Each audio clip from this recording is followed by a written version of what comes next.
Critic بھی تو ہوتی ہے نا پھر عمران خان صاحب کے اوپر کہ وہی فضل الرحمان صاحب ہیں, ماضی کے بیانات ہیں, اور پھر کہتے ہیں جی کہ اب آپ ڈیزل سے اب آپ ان کے ساتھ مل کر چل رہے ہیں, تو پھر اس پہ بھی تو بیک لیش تو آتا ہوگا. اتنا نہیں آتا. اگر پریزیڈنٹ ٹرمپ اور امریکہ پاکستان میں پاپولر ہو جاتا ہے عمران خان کے نام کے اوپر, تو باقی تو کسی کا کوئی مسئلہ ہی نہیں ہے. تو اس وقت جو کنٹرول ہے عمران خان کا نیریٹو کے اوپر, جو عوام کے, وہ مظلوم ہے. اچھا, ویسے میں نے کچھ دن پہلے بھی دیکھا کہ جو خان صاحب کی بہنیں ہیں وہ یہ اکثر یہ بات کرتی ہیں, اور انہوں نے تحفظات کا بھی اظہار کیا کہ جو لیگل ٹیم ہے, کیسز مان لیا کہ چلے مان لیتے ہیں بہت بھونڈے کیسز ہیں اور ان کا کوئی سر پیر نہیں ہے, لیکن یہ ابھی تک تو ناکامی ہے کہ ان کیسز کے اندر بھی آپ ان کو باہر نہیں نکال پائے. کیا لیگل ٹیم کی ایفرٹس نہیں ہے اس طرح سے, یہ نکالنا چاہتے نہیں ہیں, یا کیا جس طرح سے وہ جن شکوک و شبہات کا اظہار کرتی ہیں وہ ٹھیک ہیں؟ لیگل ٹیم کے ایفرٹ تو تب ہونا جب پاکستان میں جوڈیشری ہو. ہائی کورٹ نے کہا ہے کہ وہ ملاقات کرائے کہ اب ان کے کونسل کی عدالتی ریپریزنٹیٹیو کی خان صاحب سے, وہ ملاقات نہیں ہوئی. سپریم کورٹ کا آرڈر ہے, سپریم کورٹ کے 7 ججز کا 13 ججز کا آرڈر ہے کہ آپ سیٹیں دیں, نہیں امپلیمنٹ کیا الیکشن کمیشن. جوڈیشری تو ہے نہیں. لیگل کے اوپر تو گلا اب تب کریں جب جوڈیشری ہو, بلکہ ان وکیلوں کے اوپر ہم پیسے ضائع کر رہے ہیں. میرا خیال ہے کم از کم 50-60 کروڑ روپیہ پی ٹی آئی وکیلوں کو دے چکی ہے. اچھا, اور کوئی تک نہیں کیوں دے رہی ہے؟ رزلٹ تو پھر وہی کا وہی ہے جو رزلٹ سے جو کام وکیلوں نے 60 کروڑ روپیہ لے کے کیا ہے, یہ تو مفت بھی ہو سکتا تھا. اچھا, مجھے یہ بتائیں کہ الیکشن ہونا چاہیے, جس طرح آپ نے بھی بات ابھی کی کہ الیکشن کریں تو شاید وہی سلوشن ہے, لیکن جو پہلے الیکشن ہوا فاضل صاحب 2024 کی اگر ہم بات کر لیں تو اس کے رزلٹس کو کس نے تسلیم کیا ہے؟ آپ خود اس بات کو مانتے ہیں, سب جانتے ہیں کہ یہ الیکشن رگڈ ہوتے ہیں. اگر رگڈ ہوتے ہیں کون کرتا ہے؟ کبھی رگڈ 2018 کا الیکشن تو بالکل رگڈ نہیں تھا. پاکستان کے اندر الیکشن مینیج ہوتے ہیں. جو رگ الیکشن ہے وہ یہ 24 کا جو الیکشن ہے جس کے اندر ووٹ رگنگ ہوئی ہے, there are not many election جس میں اس طرح ہوا. 24 کا الیکشن تو یونیک الیکشن ہے جہاں پہ آپ نے پورے کے پورے فارمز ہی بدلا دیے. آئی مین یہ کبھی نہیں ہوا تھا پاکستان کے اندر. یس مینجمنٹ ہوتی ہے, مثلاً آپ علی فلانے حلقے سے اگر تگڑا ہے تو آپ کو ایڈوائس آ جائے گی کہ یار فلانی پارٹی کا ٹکٹ لے لیں بہتر ہے. یا جو کینڈیڈیٹس کی مینجمنٹ ہے, جو پری پول ریگنگ جسے ہم کہتے ہیں, یا کسی حوالے سے مینجمنٹ ہوتی رہی ہے چھوٹی موٹی. لیکن 24 میں جو ہوا ہے وہ تو کبھی ہوا ہی نہیں کہ آپ نے پہلے آپ نے پارٹی بین کی, پھر آپ نے اس کا جو ہے وہ انتخابی نشان جو ہے وہ لے لیا, اس کے بعد لوگوں نے پھر بھی اس پارٹی کی جو نشان ہے اس کا جو ہے وہ ٹائپ رائٹر اور چھری اور جوتا اور بینگن ڈھونڈ کے اس کے اوپر موریں لگائیں, اور پھر آپ نے رات 11 بجے فارمز بدل دیے. Unbelievable, this has never happened. اچھا, جب ہوا ذکر معاملہ آپ کے سامنے آیا عدم اعتماد کا, عدم اعتماد کے پورے سینیریو کو آپ نے کس طرح وٹنس کیا اور کیا کچھ ہوا؟ میں اسپیسیفکلی آپ سے قمر جاوید باجوہ صاحب کی بات بھی پوچھنا چاہوں گا. آپ کے ٹرمز, آپ کی پارٹی کے ٹرمز بڑے اچھے ان کے ساتھ رہے. میں بھی عمران خان صاحب سے جب میں نے ملاقات کی زمان پارک میں, اس میں آپ بھی موجود تھے, بڑا وہ گلے شکوے کرتے ہمیں دکھائی دی, اور کیونکہ انہوں نے ٹی وی پہ بہت ساری باتیں انہوں نے کی کہ کس طرح سے کیا ایشو بنا قمر باجوہ کے ساتھ. ایک ایشو تھا جنرل صاحب کے ساتھ. جنرل باجوہ صاحب کا انالیسز یہ تھا کہ وہ سمجھتے تھے کہ P T I in popular ہو گئی ہے اور اگلی ایکسٹینشن جو ہے مجھے نون لیگ سے لینی چاہیے جو کہ شاید پاپولر ہے, یا پیپلز پارٹی اور نون کا جو اتحاد ہوگا اس سے مجھے جو ہے وہ لینی چاہیے. یہ ان کا انالیسز بالکل غلط تھا, اور اس کی قیمت پھر ان کو بھی ادا کرنی پڑی اور پی ٹی آئی کو بھی ادا کرنی پڑی, اور یہ ساری ایکسرسائز صرف اس ایک انالیسز کے اوپر ہوئی. تو پھر بعد میں وہ بڑی جلدی انہوں نے ریئلائز بھی کر لیا, ٹو بی فیئر ود, ان کو پتہ چل گیا کہ یہ غلط ہو گیا, اور پھر انہوں نے الیکشن کروانے کی کوشش کی, لیکن وہ پھر بات ان کے ہاتھ سے نکل گئی. اور جب عدم اعتماد کی تحریک آئی وہ تو سارا کیا تھا, ڈرامہ ہی تھا نا. عدم اعتماد کیا ہوتا؟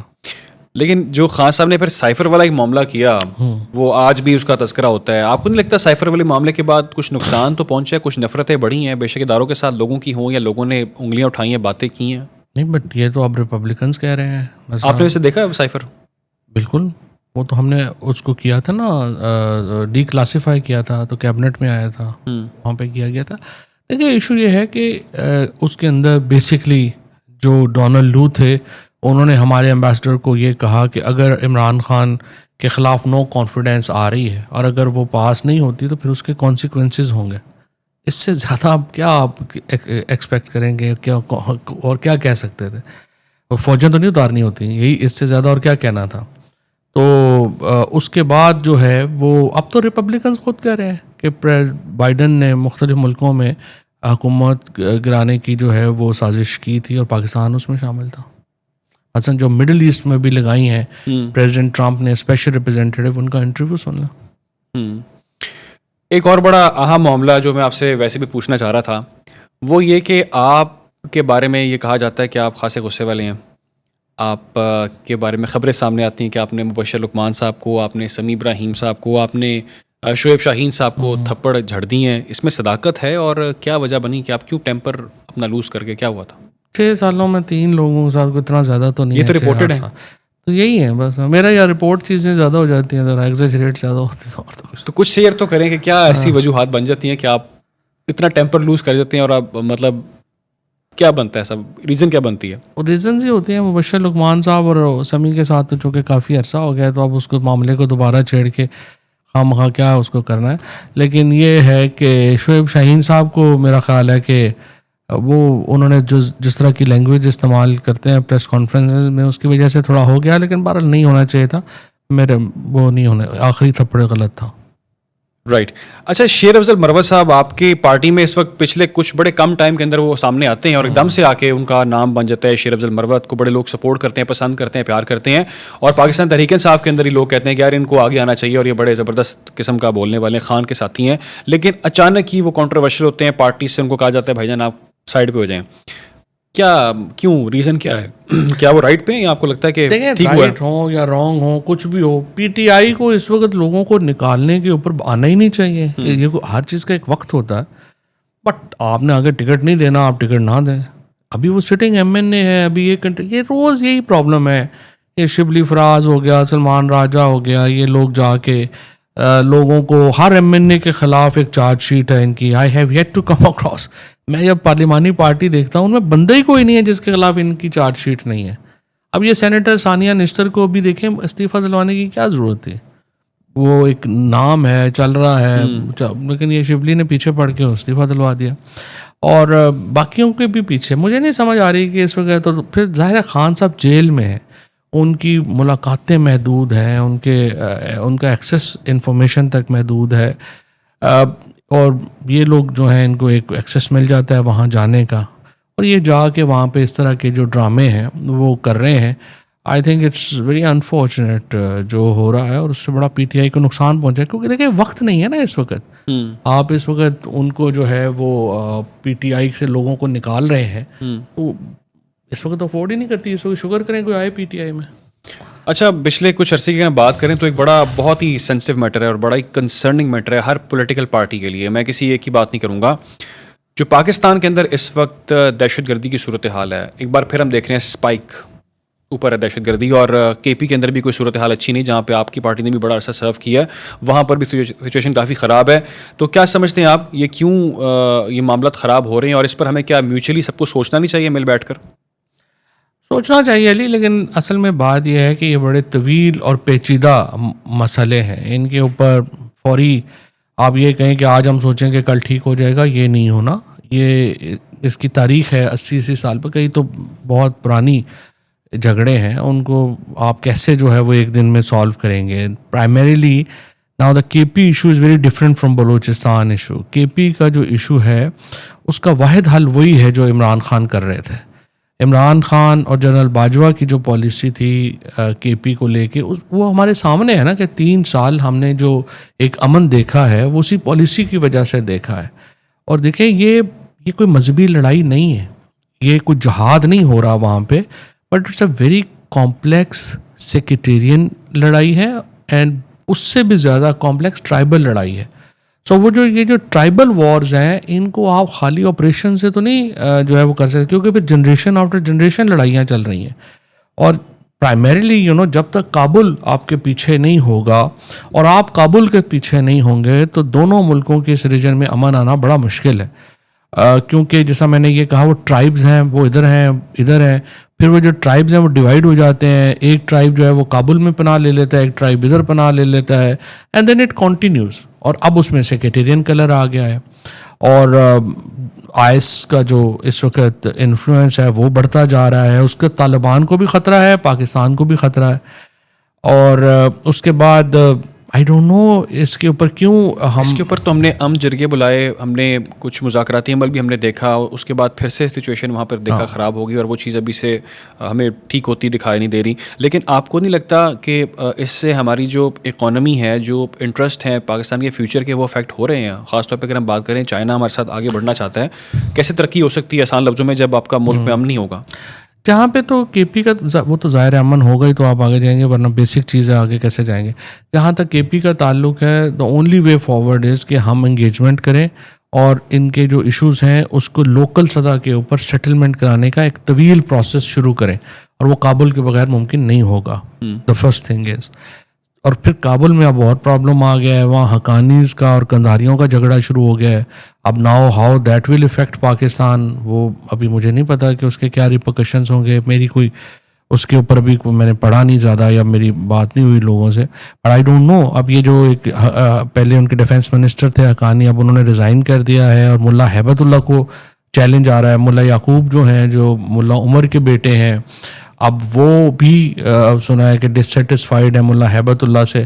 سو یہ کندھاریوں کی جو لڑائی ہے باقی فیکشنز کے ساتھ, اب یہ بھی اسپل اوور ہوگا پاکستان پہ. آئی ڈونٹ نو اس کو کیسے جو ہے وہ ہم نے دیکھنا ہے, کیا کرنا ہے. So it's a very complex tribal issue, اتنی جلدی اس طرح ٹرائبل ایشو وہاں پہ کافی کمپلیکس ہے. اور میں یہ آپ سے پوچھ رہا تھا بلوچستان کے حوالے سے, وہاں پر ابھی BLA کے حوالے سے آپ نے دیکھا ریسنٹلی بھی انسیڈنٹ وہاں پر ہوا, جو ٹرین والا واقعہ ہوا.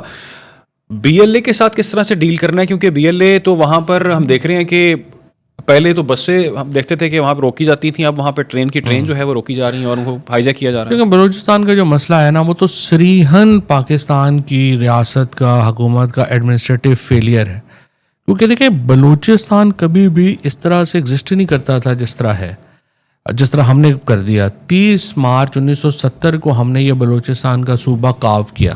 اس سے پہلے تو یہ 3 ریجنز تھے. ہم نے آؤ دیکھا نہ تاؤ. پہلے تو گوادر, جس کا کوئی تعلق ہی نہیں تھا بلوچستان سے, جو سلطنت آف عمان کی کالونی تھی فار لائک 100 ایئرس, اور 1956 میں اسے فیروز خان نون نے اور وقار النساء نون نے جو ہے وہ خریدا تھا عمان سے, جس کو ایک فیڈرل ٹیریٹری بنانا چاہیے تھا, اس کو ہم نے بلوچستان میں شامل کر دیا.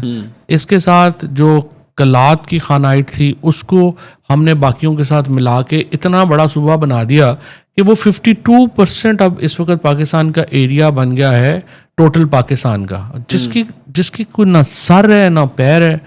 پیسے ہم نے وہاں ایسے پھینکے ہیں جو کہ وہاں لوگوں کو پہنچے نہیں ہیں, کچھ بھی نہیں ہے. اور اب آپ دیکھیں سرفراز بگٹی کہہ رہے ہیں کہ 80% جو بجٹ ہے وہ ہمارا تنخواہوں پہ چلا جاتا ہے. یعنی بلوچستان میں آبادی کا ہر آدمی سرکاری ملازم ہو گیا. اس طرح تھوڑی ہوتا, اور وہ بیٹھے تنخواہ آپ ان کو دے رہے ہیں, کرا کچھ رہے نہیں ہیں, اسکل ان کے پاس کوئی نہیں ہے. نیچے کی آبادی کو نہ آپ نے اسکول دیا, نہ ہسپتال دیا, نہ بجلی دی. اوپر کے سردار جو ہیں وہ سارا پیسہ کھا گئے اور ارباب اقتدار کے ساتھ مل کے. تو وہاں پہ اب نیچے ایک جو ہے وہ ریزنٹمنٹ آ گئی, اور وہ اب وہاں شروع ہو گیا. ایڈمنسٹریٹیولی پاسبل ہی نہیں ہے کوئٹہ سے بیٹھ کے آپ کو پورا صوبہ. اب آپ کو یہ جو ابھی انہوں نے کی کانفرنس کی, یہ والی آل پارٹیز کانفرنس کی نیشنل سیکورٹی کمیٹی کی, مطلب بالکل بیکار ایکسرسائز کیا آپ نے. آپ کو چاہیے تھا عمران خان, نواز شریف, فضل الرحمان اور فوج اور یہ لوگ بیٹھتے اور آپس میں بلوچستان کو دوبارہ 1947 کی پوزیشن پہ آپ لے کے جائیں. گوادر کو فیڈرل ٹیریٹری بنائیں, صوبے کو جو ہے وہ 3 پارٹس میں ڈیوائڈ کریں, and bring a representative government on those regions, تاکہ آپ کی ایڈمنسٹریشن ہو سکے, لوگ آپ کے لوکل جو ہیں وہ شامل ہو سکیں. ادروائز وہاں ٹیررزم تو رہ ہی نہیں گیا, وہاں تو انسرجنسی ہو رہی ہے. تو انسرجنسی اس طرح تو کنٹرول نہیں ہوتی جس طرح آپ کر رہے ہیں. رائٹ. اچھا, میں لاسٹلی جو ایک بڑا امپورٹنٹ کویشچن آپ سے کرنا چاہتا ہوں وہ یہ کرنا چاہتا ہوں کہ مسئلے تو سارے بتا رہے ہیں, میں نے بھی بے تحاشا مسئلے آپ کے ساتھ ابھی ڈسکس کیے ہیں, اور بہت ساری باتیں کرنے کے لیے وہ ہم کر لیں گے ڈسکس.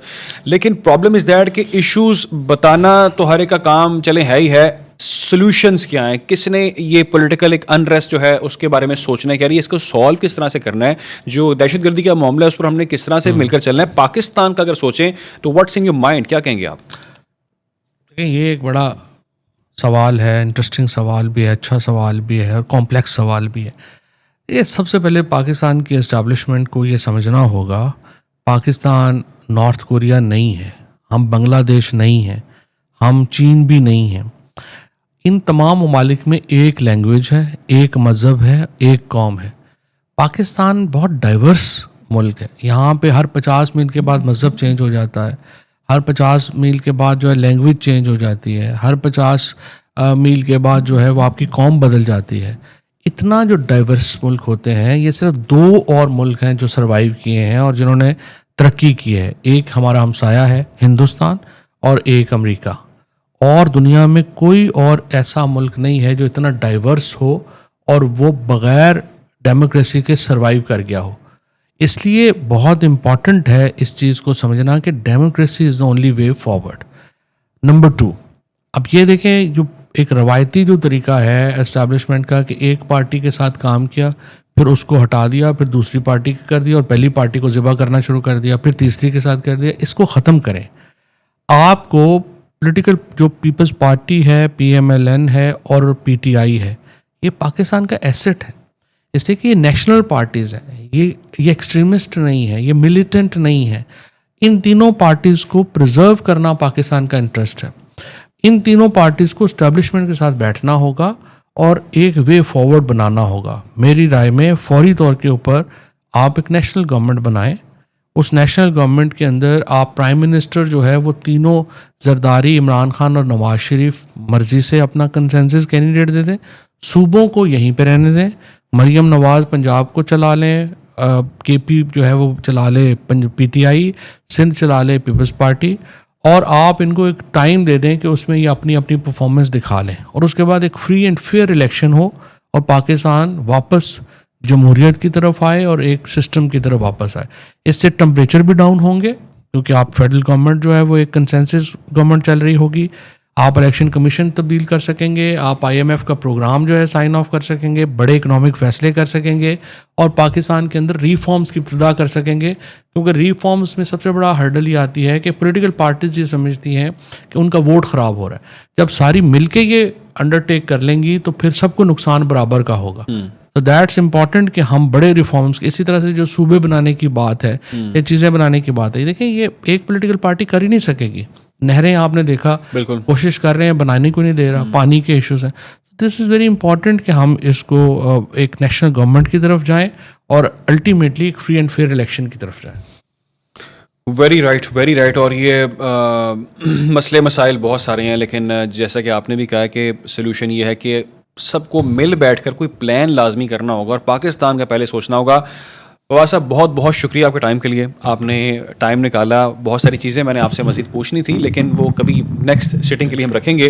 بہت شکریہ آپ کا. ناظرین, آئی ہوپ کہ بہت ساری چیزیں, بہت سارے سوالات فواز صاحب سے میں نے کیے ہوں گے, بہت سارے جو میرے مائنڈ میں تھے میں وہ کر پایا نہیں کر پایا, لیکن آپ کامنٹ کریں. کچھ چیز اگر آپ پوچھنا چاہتے ہیں, جاننا چاہتے ہیں, آپ کا کامنٹ, آپ کا کویشچن میں فواز صاحب کے ساتھ شیئر بھی کروں گا, اور جو ان کا فیڈ بیک آگا وہ بھی آپ تک پہنچاؤں گا. فی الوقت کے لیے اتنا اپنا خیال رکھیں, دعا میں یاد رکھیں. اللہ حافظ.